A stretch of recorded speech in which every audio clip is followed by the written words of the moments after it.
Hello, I am Callie Knight. For those of you who don't know me, I am the face behind this Instagram account, K Knight Therapy. Today I'm going to be talking with Mike McLeod about executive functioning, especially as it pertains to back to school.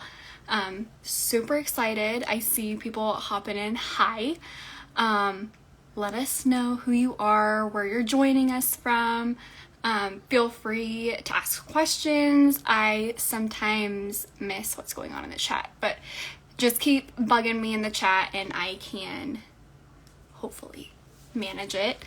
I'm looking for Mike. I'm going to send him a quick request here.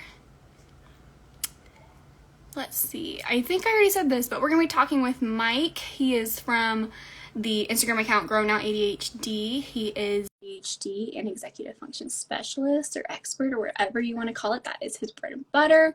That is what he knows. Hello. Oh, How's it going? How are you? I'm good. How are you? Good. Long time no see. I know. I mean, I get to see your face, but not like live. Not the actual face. Fun. Exactly. That is true. Yeah. How's the mom life going? It's going. It's going good. How old now? 7 weeks. 7 weeks. Unbelievable. So you're in the thick of things. You know, I would consider myself in the thick of things, except she's such a good baby. Knock on wood. I don't even have wood near me, but like knock on all the wood. She's just spoiling us rotten. Wow. So a good sleeper. If you can tell, I feel like I have energy. So. Wow. That's crazy. Ours is going to be a year and a half. Still doesn't sleep through the night. Still gets up and needs comfort and still trying to get to bed now. Bedtime's 7. It's now 8 and she's still not asleep. So. Oh my goodness. Yeah, she's a character. She's so cute though. She is. So cute, She's though. a lot of fun, doing a lot of talking. So Yes? you can have like a little bit of a conversation with her now. She does like yes no questions. She'll answer questions and everything. So she's a lot of fun. I love it. Yeah. I think I comment every single time you post her on your stories because I just think she's the most precious thing. It's so nice. It's been a whirlwind. It definitely has. That first year is really just like a total blur now. Like I can't even remember her not being able to crawl, not being able to walk. It's unbelievable to think of how fast everything happens. Yeah, that's all I can say. I am speechless, but I need to tell you something real quick. Yeah. I am doing really bad. I think I've learned pregnancy brain and postpartum brain are both very real. So I used to be really good about checking the chat during these lives, and I am just not as good. So can you see it on your end? Yeah, I can see the chat. Okay, so can you just help me if people like are asking questions or making some kind of good comment and I just seem like I'm ignoring it? Sure, of course. Okay. Yep. We got someone from Utah here. We got Ohio, California. We got people from all over the world joining us. Jamaica. This is so fun. As people come in, you can still tell us who you are, where you're from. Yeah. Maybe even either your profession or whether you're a parent. But I guess very today cool. we're mostly Pennsylvania. That's where I am. I'm in Philly. I love it. There's a Philly friend. But I think today, for these 30 minutes, we're going to try to kind of cater it to kind of like back to school, how to work with teachers, admin, looking at those accommodations. What is actually a good accommodation? How can we actually implement them effectively and correctly? Sometimes we're not even the ones doing it, so how can we support that in the class? All these things we'll discuss. And if people have questions or comments in the chat, we'll try to... We have my friend Deanna here. We got the whole. I'm starting to recognize a few people here. This is great. Oh, Massachusetts, Pittsburgh. You got quite the following. I'm impressed. If you know them, they probably came from you. Although I see my good friend and CF supervisor Cheryl. She's here. Nice. And her dog. She said her dog is here with us too. So still in touch with your CF supervisor. Oh, we are. You must have been a good CF. She was a good supervisor, so. Okay. You must have been a good student. There we go. I think it was a tag team. Oh, there you go. But let's see. I don't know how many squad here. People, can you hear okay now? Yeah. Okay, perfect. I don't know if maybe we even just want, or even you can give just a brief, like, what even is executive functioning? Because I mean, that's such a big term, but like some Sure. people here may totally know that, and some people may be like, I've heard it, I know a kid needs help with it, I don't even know what it is. Sure. So for years and years, executive functions were looked at as sort of this external behavioral based academic issue. So it was something that really only presented itself in school. Kids who were a little hyperactive in school couldn't sit still, kids who were inattentive and they were daydreamers. And a lot of these kids were sent to all these different specialists depending on who was doing the evaluation. Some went to the school psychologist, some went to OT for sensory, some went to ABA for behavioral if there was more behavioral issues. But now we're really starting to learn a lot about the brain and the brain differences with executive functions. So we're looking internally. So the internal executive function skills, I describe them based on 4 separate pillars of executive functions. So number 1 is self-regulation and the ability to regulate your emotions, your language, your body, your behavior in various environments towards various stimuli. Self-motivation towards non-preferred tasks. Self-evaluation, the ability to learn from past experiences and apply it to the present so you're not repeating the same mistakes over and over again, like we see with kids with executive dysfunction and or ADHD. And overall self-awareness, so you're more aware of your actions and your behaviors. And I really, based on the Grow Now internal language model, those 4 skills, self-regulation, motivation, evaluation, and awareness, are really founded upon, and here's someone who saw my presentation, so I'm sure she's heard this before. Those 4 pillars are founded upon nonverbal and verbal working memory, so visual imagery and self-talk. So nonverbal working memory is the most important of all executive function skills, where we have our hindsight, where we learn from the past, and our foresight, where we forecast into the future. And then our verbal working memory is our self-talk system. So our ability to visualize to ourselves and sense to ourselves and talk to ourselves. So executive functions are true life skills. And it's not just for school, it's all of life. So there's home executive functions, which tends to be non-preferred tasks in the home, self-regulation towards parents, social executive functions, which is perspective-taking skills and situational awareness. And then, of course, you have academic executive functions, which is the ability to study, the ability to plan ahead, the ability to create and use systems of organization. So executive functioning is not just school. It just really shows itself most in school because school has really become such a non-preferred task for today's youth, a challenging task away from screens and having to work and challenge yourself. But it's true life independent skills. Executive functions are the true predictors of lifelong success. So these executive function skills are what allow us to live independent and live independently and not be so prompt dependent on other adults. Yeah, that was like the best summer. I mean, you get to explain this a lot. All the time. But at the end of the day, like, I think it is so important because sometimes, like you said, it comes up in school because not only is it non-preferred, which is a barrier all in itself with executive functioning and initiating, but oh my goodness, like the demands are just getting higher and higher. So even if someone had good executive functioning skills, the demands of school are getting so high. So I mean, those things, and then I'm also going to reference chapter chat. So if anyone There you go. There you seen go. that, I mean, when The you great look at Carrie Ebert.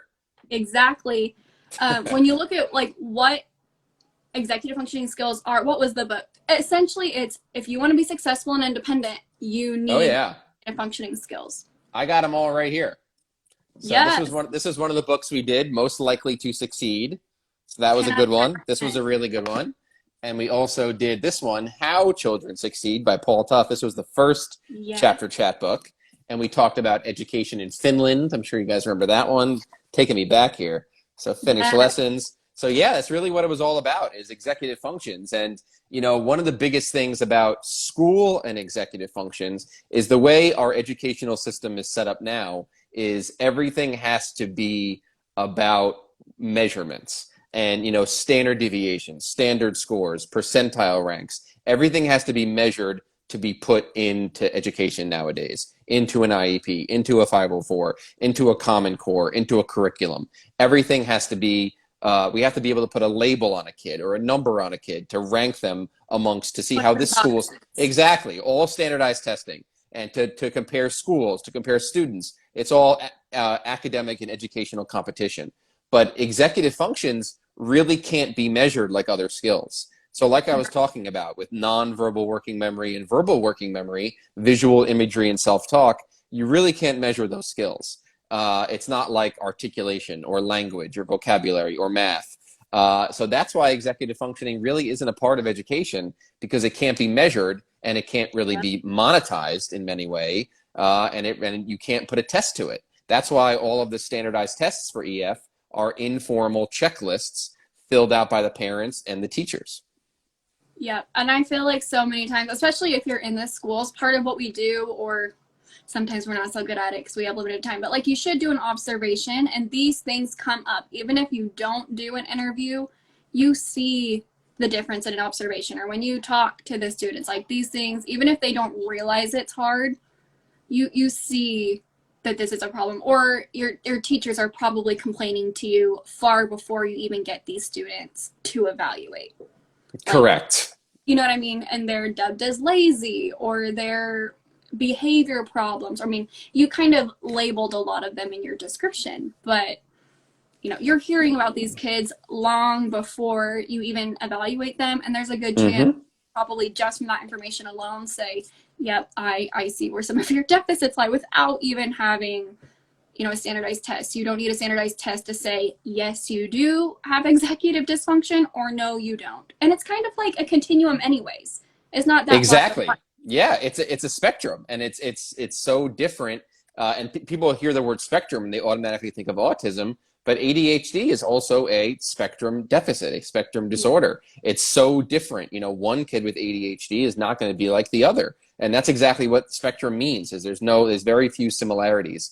You know, and it's such a disorder based on motivation, what intrinsically motivates you, what externally motivates you, what are you able to regulate towards, what gets you dysregulated, fixed mindset, growth mindset, so much gray area there connected to an individual's character and personality.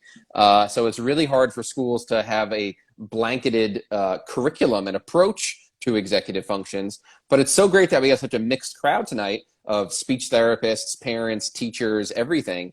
But you know, so many students today are struggling with executive functions because of this world we live in today of, you know, play is disappearing and kids are having less daily, diverse, varied experiences. Interpersonal relationships have moved to online instead of face-to-face play where kids are going out and riding bikes and going to the playground. It's now in the basement, on the Xbox, on the PlayStation. So there's not a lot of variability between the days. A lot of their days look the same, and that's really hindering their ability to be bored and use their imagination and be creative and go out there and play and try new things. There's a very good chance if you're a parent, if you're a teacher, if you're a speech therapist joining us tonight, you've experienced, you know, a youth of today having delays in executive functions. Exactly. And so, I mean, obviously in your description here, in your comments, we obviously have barriers to overcome, and something that maybe I'll even contextualize again for schools. Something else that I think is a barrier in terms of what we can do to help these students is sometimes they point fingers and they're like, well, it's your job, or it's your job, or it's your job. And I think the thing is, executive functioning, really, in my experience, I feel like I am I would say I'm qualified and knowledgeable to support, but I wouldn't say that a lot of people are, or they don't even know to be. And so I find that that's a problem so many of the times, is people don't have the appropriate training or knowledge, and sometimes they get put in the spot where they're like, yep, this is you, he has ADHD or other health impairment. Kids with ADHD often, you know, get put under other health impairment. They're like, oh, so that goes under the resource teacher. And then the resource teacher teacher has an accommodation or something that says we're going to work on note taking, or they're going to sustain attention to their task independently for 5 minutes, but there's not direct instruction that's actually helping the deficit. So hopefully maybe in our conversation we can give a couple things that not only the resource teacher could do, but it's something that the classroom teacher should do, the parents should do. If they see me in speech therapy, because that's also a service they receive, I work on those things. It's a team approach. Yeah, we actually had one really good question here. Yes. How do classroom teachers get to support executive functioning realistically in the classroom? We have to be fair to teachers that they are tasked with supporting students to excel in assessments. And that is absolutely true. Exactly. How do we support the teachers, and how do we bring executive functioning into that single classroom? So the number one thing is we have to move past this completely ridiculous label of ADHD, and we have to really dive deeper into what executive functioning is. So really, it's not a disorder of attention. It's not about attention. It's not about hyperactivity. It's not about impulsiveness. We have to remember it's a disorder of working memory.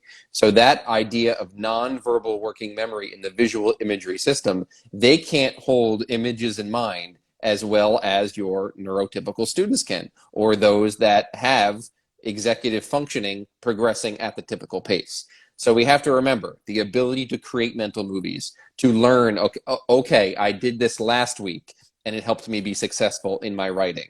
I read this chapter last week and I really enjoyed it. So now it's going to motivate me to want to read 2 chapters. So the inability to re-image the relevant past affects their ability to perform in the present moment. So they can't remember a time they were successful, a time they persevered, a time they were resilient. It's hard for them to remember those moments, and it's also hard for them to see into the future so they can plan, prioritize, and problem solve. So what teachers really can do is make this information physical. It's hard for them to do it internally, mentally, create these mental movies. Using more visuals in the classroom are so important. If we can get a picture of this student doing their work at their desk, taped to their desk, writing on a piece of paper, writing in their agenda, doing their Chromebook, get a picture of them doing what they're supposed to be doing, taped to their desk there so they can see what they're supposed to look like. And anytime you're able to create images and use, say you're doing history and you're able to provide images of what you're learning about, what the people looked like, what the battles looked like, all of those different things. Provide the images. And then as students get older, we can have them make the images themselves. So as they're learning, instead of just taking notes themselves, written word notes, let's get them in the habit of drawing pictures and then describing the pictures. We can slow down the lectures, we can chunk the lectures. It's so important for these kids to be able to draw and visualize what they're learning. And they can't hold the images in mind, so let them make the images. Let them use Google Docs. Let them use PowerPoint, Google Slides. Let them use the technology they have on their Chromebooks, on their MacBooks. And the biggest thing we have to do is get them comfortable in their drawing. So a lot of these kids aren't going to want to draw. They're going to say, I'm not good at it. I can't do it. We have to get them comfortable drawing sketches, doing stick figures, whatever it may be. It's so important for them to have the visuals. And then we want to get them used to using a written agenda book instead of these online Google calendars. We want to get them to be able to start writing things down in their handwriting, get them in the habit of doing it, and start that early in the school year so they can write things down, draw pictures, come up with a coding system of this is due, this is complete, this has been submitted. We want to make all of the difficulties that they have internally with creating mental movies, creating images, figuring out what tasks are supposed to look like. Let's make that physical so that they can actually see it within their visual field, and that helps it to stick more in that working memory. Yes, everything that is internal, make external. Mm-hmm. It can see Absolutely. it. And I keep thinking not only, I think this even helps with initiating, right? Because if they can't visualize what done looks like, it could be, how many students have you worked with where it's one math problem or maybe 2 math problems, and it would take them 30 seconds if they just did it? That it'll probably take 5 minutes. they can't see what done looks like. So there's no way for them to know exactly how long it'll take. They can't recall the relevant past, like you said, to say, oh, last time it only took me 2 minutes. It was fast. And so they're stuck and they can't initiate because it's so overwhelming to be like, this is hard, or I don't know if I can do it. So helping them also know what done looks like, that's another way to make the internal externals be like, this is what done Mm-hmm. looks like. And it might sound dumb because so many of these things you and I take for granted that our visual imagery systems just do. We don't think about these things, they just happen. And so I think knowing this underlying, cognition piece helps us understand what goes on normally so that we know, oh, this is what happens when it's not working. Exactly. And this is the great Sarah Ward get ready, do done model. Yeah. The 360 thinking. Sarah Ward, the great SLP who specializes in executive functions. Yeah. Her work is at efpractice.com. 360 thinking, cognitive connections. Her work's amazing. It's some of the best executive functioning treatment that's out there. And that get ready, do done is so important. And it's really what parents struggle with. So, we're talking a lot about school. What about with parents with going back to school? And this is something that is, that parents deal with all the time. Parents see the homework, and with their fully developed executive function skill, they see the homework that needs to be done. And the parents know this is going to take 5 minutes, 10 minutes tops, but the kids themselves would rather scream and fight for 2 hours than do a 10-minute homework. And these kids with executive functioning delays really thrive off of that argument vortex, that back and forth, that power struggle. So they're loving that 2-hour fight instead of doing that 10-minute piece of homework. So that's really important for parents to understand. And going into the school year, so if you're a parent of a child with ADHD, a parent of a child with executive functioning developmental delay, I think this is the school year to really start to really choose your relationship with your child over homework output. That's the number one tip to all you parents out there tonight. So homework output is not a predictor of long-term success, period. It isn't.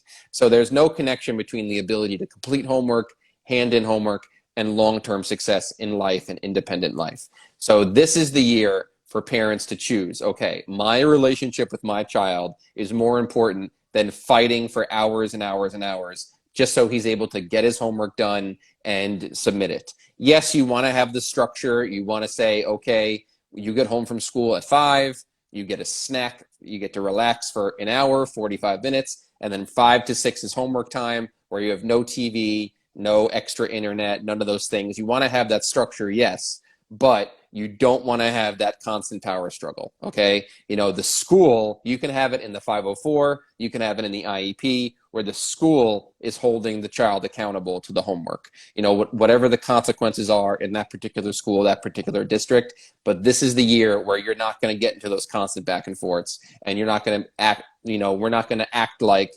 50 to 60% of homework is kind of busy work. Let's admit it, it's okay. There's really no connection between homework and long-term success. There's a great book called The Homework Myth that goes into the research about this. But this is also talked about in, I have another book here. This is also talked about in Dr. Russell Barkley's book, who is the worldwide leader on ADHD, 12 Principles for Raising a Child with ADHD. His number one principle is do not let school affect your relationship with your child. Amen. And I keep thinking parents do far more than just homework, right? This you'll often see probably if you tell your kid we're going to do chores. Also non-preferred, do the dishes. The kids will probably make up a million excuses when taking the dishes out and putting them away. I mean, I don't like to do it either. I also make excuses. But it would take me 5 minutes if I did it. But, it's not even homework. Or it is homework, but it's not only homework. There's also chores. There's anything. And I think someone said there needs to be balance of structure. And I think that's exactly what Mike was saying is you have to have enough structure because that's often what is lacking anyway.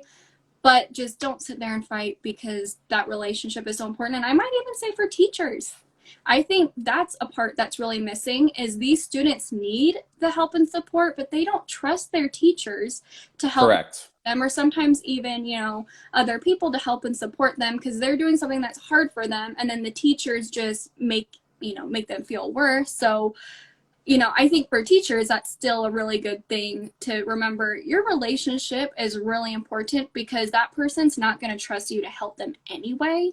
And they, Exactly. you know, students probably need some co-regulatory support as they're learning.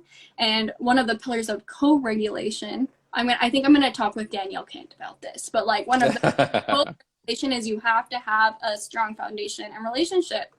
And if you don't have that with your teachers, with your parents, with anyone that's trying to support you, you can't do anything else. Yeah. So here's a great comment here from my friend. They don't assign homework K to 12 here in Maryland. It's built into their school day to get it done. If they don't, they're expected to take it home. So we don't generally take work home after a long day work. And my friend Brandy here from Philly, yes, we have to focus on the relationship first. And that's exactly what it is. So while we're on the topic of parents here, number one, it's your relationship with your child over homework. Number two, we also have to think, you know, parents have now gotten into this mindset of, you know, going into IEP meetings and having to really battle for their child and having to go into that IEP meeting. This is not every parent, of course, but a lot of parents go into those IEP meetings thinking, you know, I gotta be prepared. I gotta be ready. I gotta fight against this district and fight for as many accommodations as possible, and fight for as many services as possible, and fight for as many different things as possible to make sure that IEP is 50 pages and that 504 has every copy and pasted accommodation. You know, yes, in some instances with specific needs, that can be helpful. But when it comes to executive functions, the most important thing to focus on is independence. What is this IEP doing? What is this 504 doing to help my son or daughter become a more independent learner? That is by far the most important thing. So we have to start to recognize IEPs and 504s, if it's strictly for executive functioning on this topic of executive functioning, we don't, you know, the goal should not be for this IEP and 504 to be with the student all the way up until graduation. You know, we need to figure out what's the exit plan here. Do we just have this list of accommodations and we're just, you know, we're helping the student be more prompt dependent and accommodating to adults, like needing adults accommodations to get things done and hand things in? You know, things like preferential seating, sitting in the front row, things like, you know, being able to, you know, take a break during the class and get a drink of water and move around. Those are all great. I'm a big fan of those. And being able to take a test in a different room, that's excellent. But we want to start to recognize, being able to get things back for extra credit, being able to turn things in late without losing points. Yes, that may be helpful in high school, but that's not realistic for college and beyond and in work. So what are we doing? What is this IEP doing? What is this 504 doing to help this student be more independent and successful? That's the most important thing. Yes. Yes. Yes. I was like, I have so many things running through my mind from what you just said, but mostly just because I think also with accommodations, and this goes along with your whole idea of we're having an IEP, but it shouldn't be a crutch for their whole life. We need to be systematically decreasing all of those things. Correct. Same thing with accommodations. And something that I put a plug in for accommodations all the time is accommodations are nothing but print on a piece of paper if you don't also teach students to use the accommodations. And that requires executive functioning skills. So that's why this direct intervention or this direct support, I won't even say intervention because that makes it seem like only a SPED, professional can help. But no, the teachers can support this too. And often a lot of the students I see, even at the higher elementary levels, since I work largely with pre-K to 6th grade students, is just that they slap the accommodations on and then they have some in-class support and that's it. But they don't really use the accommodations. They know they have them, but even if they have them, they don't know how to use them.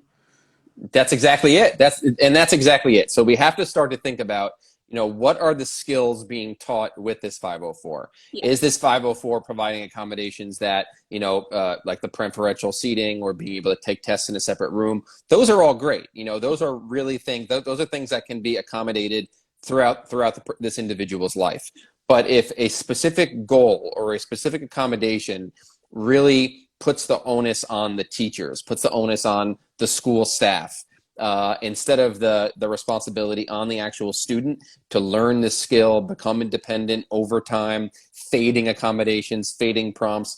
Fading is my favorite word in an IEP. We need to see accommodations fade over time as this student becomes more independent and successful, because a lot of colleges now are expanding their are learning more about neurodiversity and accommodations, and opening expanded office of special services and special needs on their campus, but it's never going to be to the level of a public school district, or an IEP, a private school, whatever it may be. So colleges are doing a better job, yes, but it's never going to be to the level of these huge IEPs, these huge 504s. And they're never going to, and these different professors are never going to bend over backwards for these students. And let's be honest, this jump to college, when they're in the dorms, can they manage their screen time? Can they independently form and maintain social relationships? Can they independently manage their emotions? Can they independently problem solve and follow their schedule and independently book office hours, those sorts of things? If you're in college and you do the paper but forget to submit it, you're not going to get any points for that, no matter how big the Office of Special Services are. So you have to start to think about, okay, what skill is my child learning, and does that skill improve their independence and improve their quality of life? So if it's a very specific goal towards a very specific skill that really doesn't matter in the scheme of things, you really want that IEP, you want that 504 to focus on independence and quality of life. Yes, exactly. I'm going to take a quick pause because I did tell you like 30 minutes. I'm totally fine continuing to talk, but we can keep going. I want to be respectful of your time. No problem. No problem. Sounds we good. have such an interactive group, so it's so great. It's so nice to see some familiar faces from chapter chat and everybody. Isn't it? Yeah. So I think we need to collaborate and help gen ed teachers know what these accommodations mean and look like. And that's exactly true. Think about the differences in education between gen ed, general education, special ed, therapists, school psychologists. It's very little collaboration. That's one of the big issues with American education, is very little collaboration, very little time to collaborate, very little resources to collaborate. We can't get on here and talk about the 2022-2023 school year without talking about, overall staffing issues that all of these schools are facing right now. You can't log on to Facebook, you can't log on to Instagram without seeing a news article posted about all the openings in all these districts. I saw one thing where an entire district is down like 3,000 teachers. It's really, really scary. So just like I mentioned before, how these parents go into these IEP meetings, ready to fight for accommodations, ready to fight. This is really the year to build relationships with the case manager, build relationships with the teachers, and all the different therapists and all those people. There has never been, and there never will be, as little appreciated career as a teacher. Teachers do not get the respect they deserve. The work that they do. You never forget your teachers. You grow up, you never forget them. There's such an instrumental role to these individuals, and it's so important that we respect them, that we work with them, we collaborate with them, and we recognize just how many students they work with every single day. Speech therapists, we know how big school caseloads are. Teachers have, so many different kids every single day, and for the majority of the day, we have them just for speech class. So it's really very important. This is the year to understand what these teachers are going through, understand the stress they're in, the burnout they're dealing with, and let's work with them this year instead of sort of blaming them for behaviors, blaming them for grades, blaming them for all these different things. This is the year for collaboration. This is the year to come together and really all work together to focus on, like I said, quality of life. Yes. And I love that you talked about time and resources and these barriers, because us having this conversation is really nice in theory, but the truth is we cannot negate the fact that time and resources are a barrier here. So hopefully our conversation today can at least give people a couple more resources, so that's not another thing that's always spinning in their head, like, I wish I just knew what to say to this person or something else. And I hope one takeaway that you've been very big on is, what is one thing that you could take away from this? Work on relationships this year. Yep. Have we given you, and will we keep giving you a couple more, strategies in terms of instruction? Yes. If you have the time and resources to implement them, do it. But I think what you said about relationships, if there's one thing that you take from today, it's doable to work on relationships, and it's worth it for that to be the foundation of everything. Exactly. And look at the life of today's student. Kids today are either overscheduled or they're stuck in this instant gratification world of screens. And the outside world, outside of school, is either, in a basement on a screen, or they're, thrust into some sort of overscheduled life. It's not an easy time to be a kid. So, school is really where they need that non-screen based social interaction to be around their peers, learn from other individuals, and get that true social interaction that is absolutely essential to a positive mindset. We're seeing this huge teenage mental health crisis right now, and everyone knows that social media is to blame. The lack of true play is to blame. The lack of relationships is to blame. The pandemic, of course, and the social distancing and everything. But it's so important that we use school and we focus on these relationships. It's so important. And the more social time, the more unstructured time, all you teachers out there, the more project-based learning you can do. Not everything has to be lecture, listen. It's so important to get creative. Try to find ways to get your students out of the classroom, moving around the school building. If you can, get into the community, do things out there. For some of your older students, utilize the field trips, utilize the community, project-based learning. Have them, have some more choice. Instead of saying, here's the project, here's the book report, do it this way, allow them to have more choice in what they do in terms of how they show what they know. How can they research different ways to show what they've learned and show what they've done? And, use your creativity as a teacher to make learning more intrinsically motivating to your students. And I'll put in a plug for the teachers who are probably saying things like, but I have to use this curriculum, but they make me use this progress monitoring tool. Don't tattle to your admin on me, but whatever. Do it because they make you do it, but that still doesn't mean you can't do these other things. Yeah. And to be honest, the teachers that I know that actually often have better scores on those measures are teachers who deviate from the curriculum sometimes. Teachers who understand that relationships come first, that project-based learning, or realizing that kids are kids even when they're 17, 18 years old. They are still kids and developing and need movement, need real life, need not, whatever computer program they're working on, whatever structured curriculum. I think, and not to say that it always works, but it's okay. It's okay to deviate. That's an excellent point. And that's so important to remember. It is okay to deviate. And how can you use your creativity to get your kids up and moving? That's another very small recommendation we could talk about tonight, is we have to bring movement and play back into schools. All you people from schools down in the South that have cut recess time in half or totally eliminated it, you're now seeing the negative effects of that, and all the sensory dysregulation and all of the, the negative moods and the dysregulation that the decrease in recess time has caused. But let's find ways to bring movement. Get your kids up and moving around out of their desks. Human beings were not meant to sit in their desks all day and deal with this lecture listen model and just listen to the lecture, listen, regurgitate onto a test, forget about it, and move on to the next. Get them up, get them moving. We've seen what the brain scans look like when kids are moving, and after exercise, they're more primed to learn. They're more primed to interact. It's so important. Recess is a civil right. Absolutely.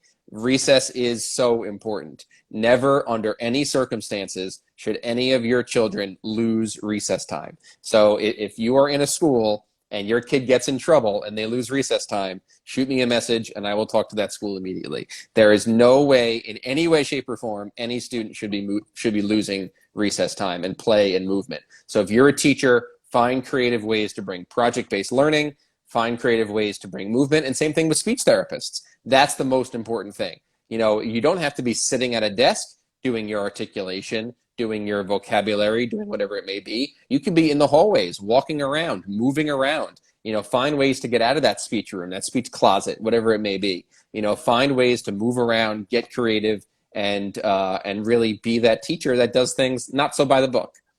Exactly. That's my favorite. Toss out the book. It's okay. That's right. I mean, That's be right. knowledgeable about the book because they give you a book for a reason. So don't burn it. Know about it, but it's okay to not. And the oh my goodness, the recess thing. You can professionally and respectfully have these conversations. I feel like so many times we go into the classrooms and I'm like, or I see the kids sitting out and you could just roll your eyes and be like, oh my goodness, this person. But it's like they're doing their best with what they know, but they Yep. probably don't. They're shooting themselves in the foot with this kid that has really, really severe behaviors. When they come back after sitting out at recess and their behaviors are 2 times as bad, they're like, oh, you just don't get any recess tomorrow. And I'm like, let's try, something else. And the behavior is often an executive function deficit, right? So when you can show the teachers, actually make them run, don't let them just, stand there for recess, go play a game. They will feel better. They'll be rejuvenated. And then on top of that, let me show you some things when you're in class to support his executive functioning system that is so delayed. Yep. That really his behaviors are just a response to him being so overwhelmed with things that he can't do by himself right now. Exactly. Yeah. So this is the biggest thing. It's so great to see everyone, really agreeing to this. And that's the number one thing that we can really preach for this upcoming year is no loss of recess time, period. I don't care what the behavior was. I don't care what happened. They have to be able to get out and move. That's so important. Obviously, you want the child to be, safe to themselves and safe to others. But, there should be enough staff there to make sure that student can go out for recess and be safe. So that's the most important thing. So we're talking a lot about, bringing creativity to the classroom, bringing movement, bringing that energy back, and really focusing on what the independent skills are. So as we're going into the school year, it's not so much about grades. It's not about homework output. It's about how independent is this student in their learning? How can we figure out where are they prompt dependent? Where are they reliant on adults in an age inappropriate way? And how can we help them to be more independent learners? So that's really the most important thing. So, parents that are, really focused on grades, really focused on homework and those sorts of things, really start to focus on effort. How much were they studying? How much did they sit and do homework during homework time? It's not so much about grades, it's about what they did to earn that grade. So let's not praise the end result, let's praise the effort. So all the studying and all the work that goes in behind the scenes, that's really where the kids need that positive reinforcement. Yes, praise the process. That's right. Praise the process.